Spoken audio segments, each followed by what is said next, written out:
საუბარს. ნიკოლოზ ხატიაშვილი არის ჩვენი სტუმარი, ჯერ საქართველოს წევრი, ყოფილი დიპლომატი, კვლავ უსაფრთხოების საკითხებში მოგესალმებით. მოგესალმებით. მადლობა ნიკოლოზ, შევაჯამოთ ირანში არსებული ვითარება ამ დროისთვის, რა ვითარება გვაქვს დღეს? ხო, ეს განცხადებები, რა თქმა უნდა, მაგალითად 3 დღის წინ თუ განიხილებოდა იქ იგივე განცხადებები გაკეთა, რომ თქვათ სახმელეთო ჯარი შესაძლოა შესულიყო დღეს მოვისმინეთ განცხადებები, რომ სამკვირაში დატოვებს, ხო, ეს ძალიან ცვალებადი განცხადებები არის ხოლმე და ხშირად სიმართლეს არ შეესაბამება ხოლმე, თუმცა ერთი მნიშვნელოვანი ფაქტორი არის ის, რომ ამერიკის ეროვნულ ინტერესებში ამ ეტაპზე ტაქტიკური ასე ვთქვათ, მიზანი არის ის, რომ ჰორმუზის სრუტე რეალურად გაიხსნას და გლობალურ მიწოდების ჯაჭვს ენერგორესურსების არ შეექმნას საფრთხე. ამ მხრივ მე ვფიქრობ, რომ რაც კონკრეტული გადაწყვეტილებები იქნება მიღებული, სამხედრო მიმართულებით ვსაუბრობ, თუმცა ისიც საგულისხმოა, რა განცხადებაც გაკეთდა ტრამპის მხრიდან ირანის პრეზიდენტთან დაკავშირებით, რომ თქვათ მას სურს გარკვეულწილად ამ პროცესის შეჩერება, თავდასხმების შეჩერება და აი ამ კონტექსტში მე არ გამოვრიცხავ, რომ რაღაც შეთანხმება შედგეს, თუმცა ეს შეთანხმება იქნება მხოლოდ რაც ტექნიკური ხასიათის და ეს არ ნიშნავს, რომ თქვათ ის პროცესი, რაც მიმდინარეობს ირანში, მყისიერად დასრულდება.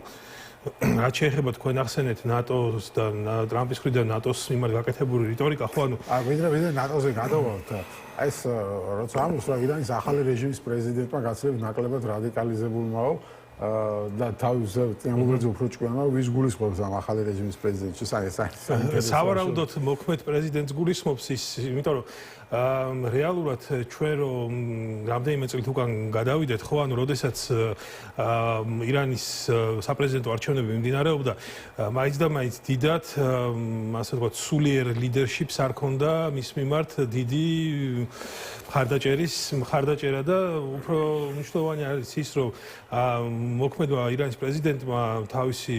საპრეზიდენტო საქმიანობის პერიოდში არაერთხელ სცადა რაღაც პოზიტიური რეფორმების განხორციელება. მართალია ეს არ გამოუვიდა, მაგრამ ის გულწრფელად ცდილობდა ამას, იგივე ვთქვათ ადამიანის უფლებების კუთხით, იგივე თავისუფლების კუთხით და ასე შემდეგ. შესაბამისად, ჩვენ ვიცით ირანში როგორი ტიპის მმართველობა არის, ეს არის სასულიერო ლიდერშიპი და ეს არის ეგრეთ წოდებული ტექნოკრატიული მმართველობა. ბოლო პერიოდში ჩვენ ასევე ძალიან საინტერესო ტენდენცია მდგომარეობდა იმაში, რომ ერთ დღეს თუ ჩვენ ვისმენდით ტექნოკრატიული მინისტრებისგან განცხადებებს, რომ ისინი არ აპირებენ თავდასხმას თავის მეზობლებზე, რამდენიმე საათში ჩვენ ხედავდით, როგორ მიფრინავდა შაჰიდის ტიპის დრონები და რაკეტები იგივე ყურის ქვეყნების მიმართულებით. ხო, აქაც ეს ფაქტორი მიანიშნებს იმაზე, რომ შესაძლოა შიდა დაპირისპირება არსებობდეს უშუალოდ ირანში ამ მმართველობით შტოებს შორის. აქედან გამომდინარე, ეს სურვილი პრეზიდენტის მხრიდან შესაძლოა მაგის კაპიტალიზაცია მოხდეს გარკვეული შეთანხმებით, თუმცა ეს არ იძლევა გარანტიას, რომ იგივე რევოლუციური გუშაგთა კორპუსიდან არ განხორციელდება კვლავ რაიმე სახის თავდასხმები და ასე შემდეგ, იმიტომ რომ აშკარა არის, რომ სისტემა მორღვეულია და შიგნითაც ეს მას მერე რაც ლიკვიდირებული იქნა ძირითადი სამხედრო მმართველობა ირანის იგივე გუშაგთა კორპუსში და სხვა განშტოებებში, უკვე ეს კოორდინაციის მომენტი ძალიან მორღვეულია, ეს უკვე აშკარად ჩანს უშუალოდ მოქმედებებში. ხო, მაგრამ საბოლოო ჯამში ამ ომის დასასრული ჯერ არ ჩანს, ხო, როგორც ხედავთ? ხო, არა, ამ ომის დასასრული ამ ეტაპზე ხა უახლოეს პერიოდში ნაკლებად სავარაუდო არის, იმიტომ რომ როგორც არ უნდა დაგვაუწყდეს ისრაელი ეს ფაქტორი ასევე, ხო, აქ არ არის მხოლოდ ამერიკის ინტერესები, აქ არის ისრაელის ინტერესებიც და აქ არის მოკლევადიანი ინტერესები და არის სტრატეგიული გრძელვადიანი ინტერესები. შესაბამისად, ამ ეტაპზე ყველაზე, ასე ვთქვათ, მნიშვნელოვანი ფაქტორი არის ის, რომ დროზე გაიხსნას ჰორმუზის სრუტე და არ მოახდინოს ამან გრძელვადიანი ნეგატიური გავლენა მსოფლიო ეკონომიკაზე, ხოლო რაც შეეხება გრძელვადიან მიზნებს, ეს რა თქმა უნდა არის მშვიდობის და უსაფრთხოების უზრუნველყოფა მთლიანად ახლო აღმოსავლეთში, მათ შორის ამერიკის მოკავშირე ქვეყნებში და ისრაელში. გამოსავალი ამ ომიდან როგორ წარმოგიდგენია? გამოსავალი აქ სამომიდა როგორ უნდა გამოვიდეს ამერიკის შეერთებული შტატები? ხო, ამ ეტაპზე ძალიან რთულია მაგის განსაზღვრა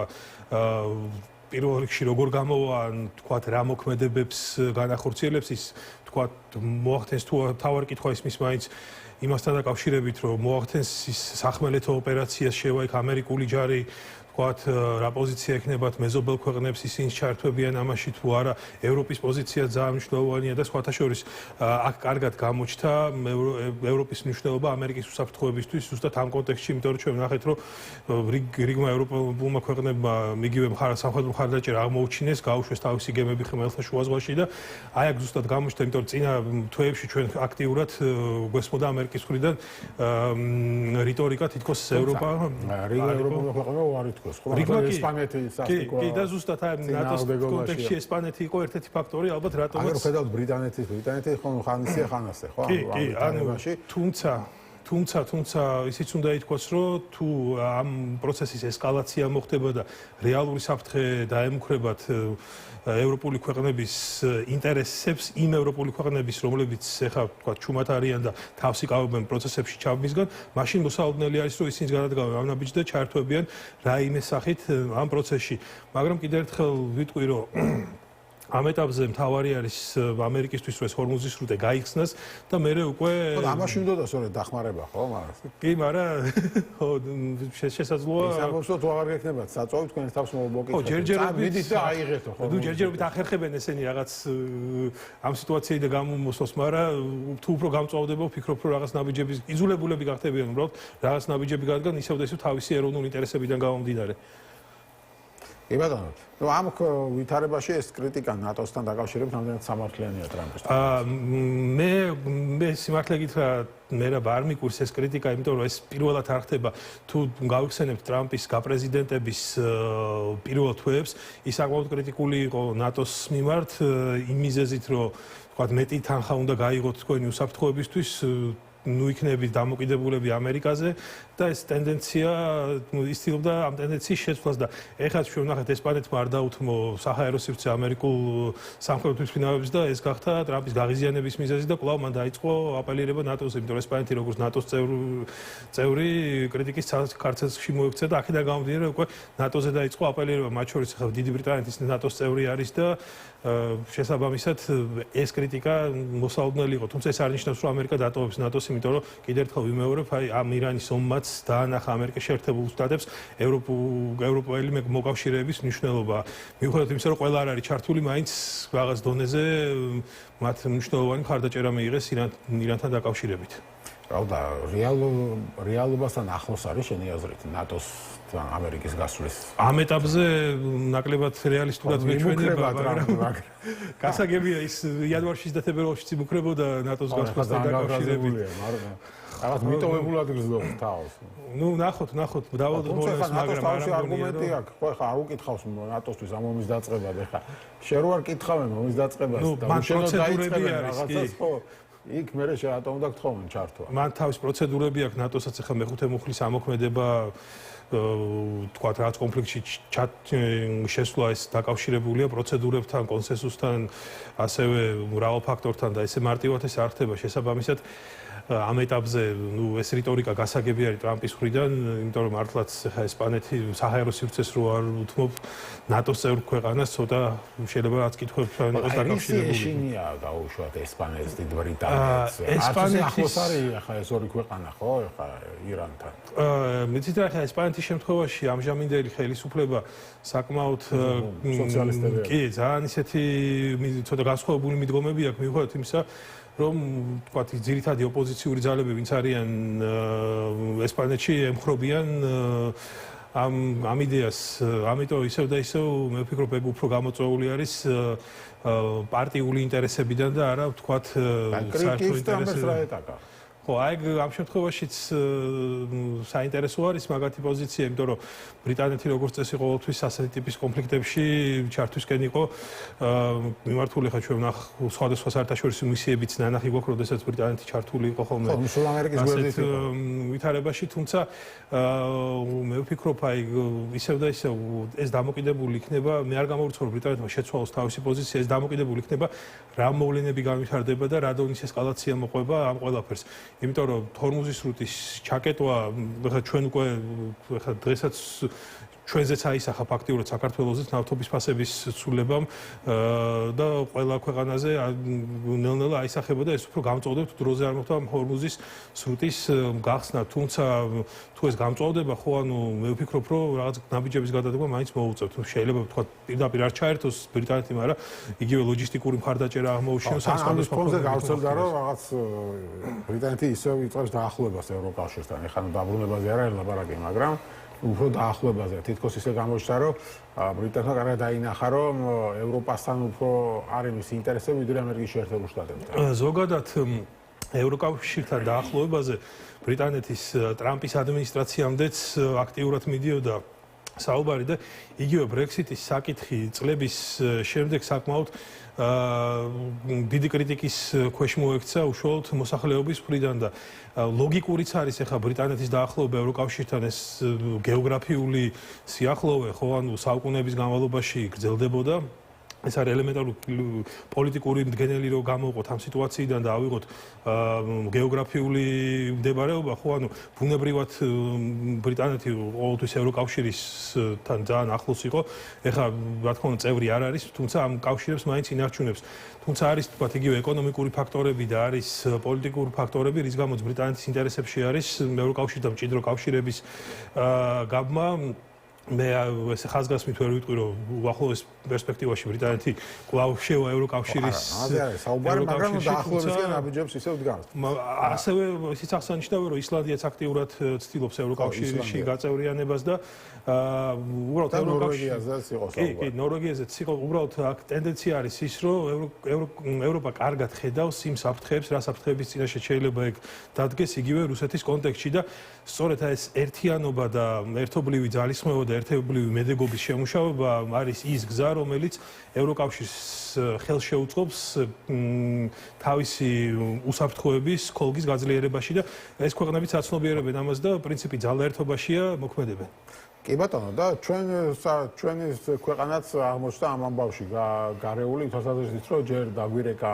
ამერიკის სახელმწიფო მდივანმა მარკო რუბიომ ირაკლი კობახიძეს ესაუბრა მე ამას მოყვა ირანის ელჩის გვახსოვს ესეთი გამოხტომა Facebook-ზე სადაც ფაქტობრივად დაგვემუქრა თუ ამ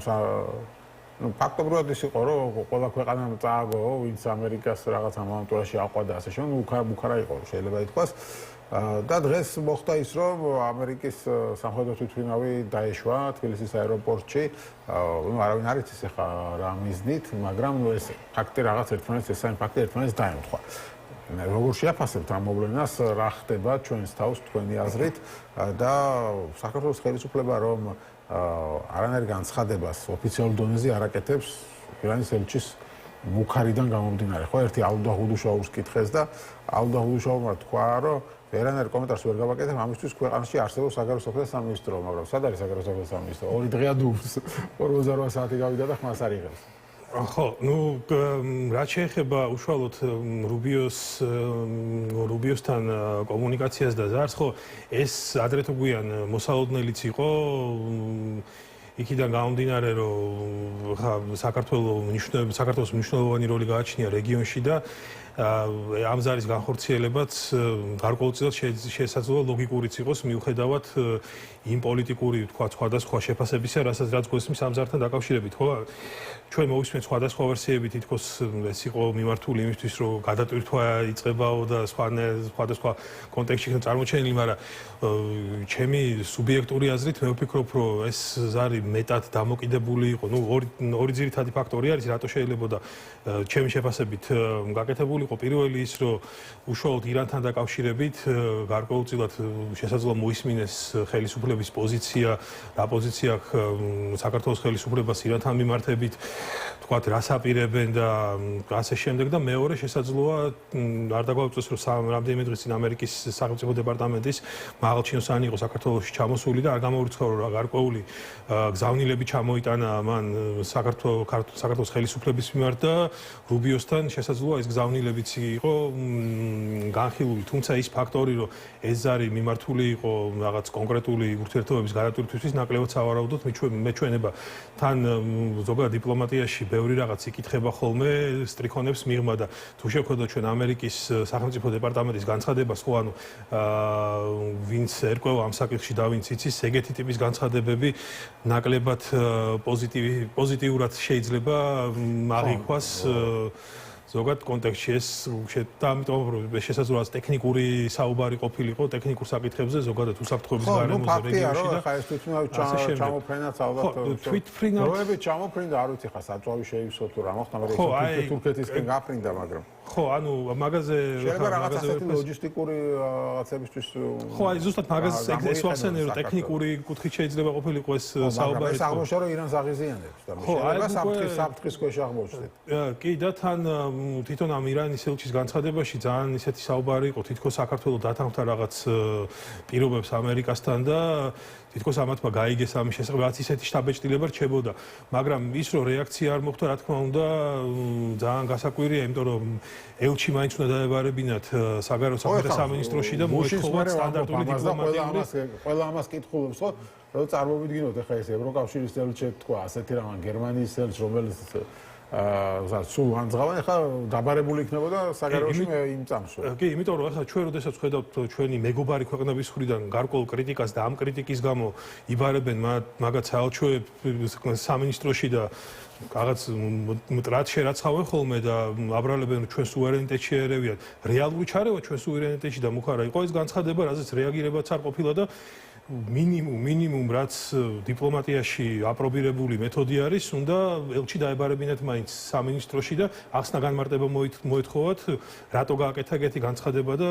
თქვათ რა მიზნები ამოძრავდა და ასე შემდეგ, იმიტომ რომ მე ის განცხადება როგორც ვიცი წაიშალა, მაგრამ ყველამ ნახა ხო, ანუ ჩვეულებრივ გავრცელდა და ეხლა ეს არ ნიშნავს იმას, რახან წაშალა თავის განცხადება, რომ არ გაუკეთებია. აქედან გამომდინარე, 100% გეთანხმებით მაგაში, რომ რაღაც რეაგირება, უნდა მინიმალური რეაგირება მაინც ან განცხადება ელჩი დაბარება უნდა ნებისმიერ შემთხვევაში მოხდარიყო, იმიტომ რომ ეგეთ სიტუაციებში ეს ჩვეულებრივი მიღებული პრაქტიკა არის, თან ესეთი მწვავე განცხადება, ხო, ნუ ცოტა მაგრამ ფაქტია ასეთი რამ არ მოხდა. რამდენად შეიძლება ჩვენ საფრთხის წინაშე აღმოჩნდეთ ამ ამის კონტექსტში ეს ბოლო კითხვა იქნება.